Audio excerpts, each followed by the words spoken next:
At the beginning of etude number 16, Popper writes the word capriccioso, meaning capricious in English. And if we actually do exactly what he says there in regards to articulation, meaning some notes are separate without dots and some notes are separate with dots, and add a bit of freedom in regards to timing, we can indeed make it sound capricious.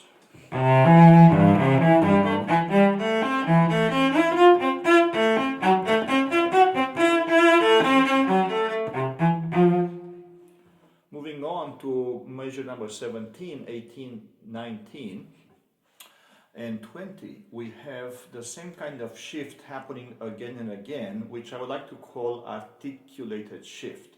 And I like to make sure that we understand how that is done.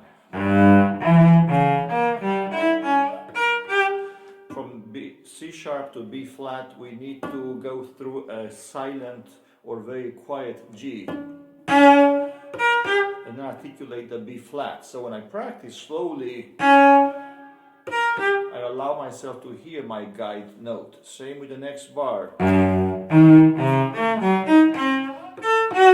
go to A from C, but I hear a little bit of F sharp before I articulate the real note, the A.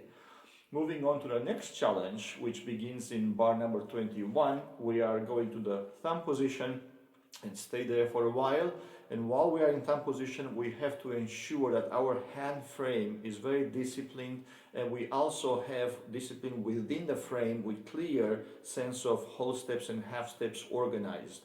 In addition, the bow has to be very disciplined too, because there are quite a few places where we have string crossings, especially over one string, and it's helpful if we slightly stop the bow when we have that happening.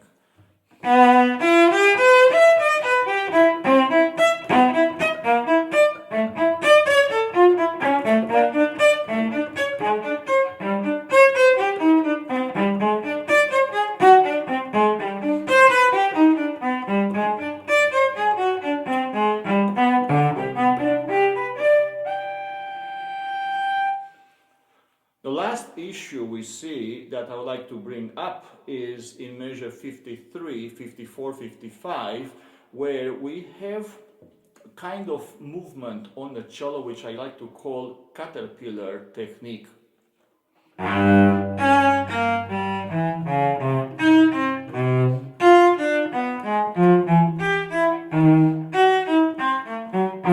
As you can see, I advocate the use of extension and then making the hand small again, extend small again, because I like to avoid jumping around.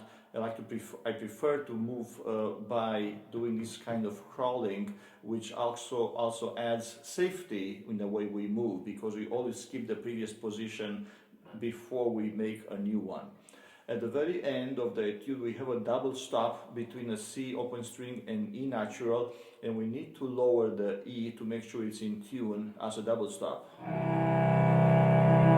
So normally an E natural will be around here, but together would sound way too high. So as a mini lesson in how intonation works for double stops for us, I like to suggest lowering the E, which happens in a number of etudes by Popper and also in the standard repertoire.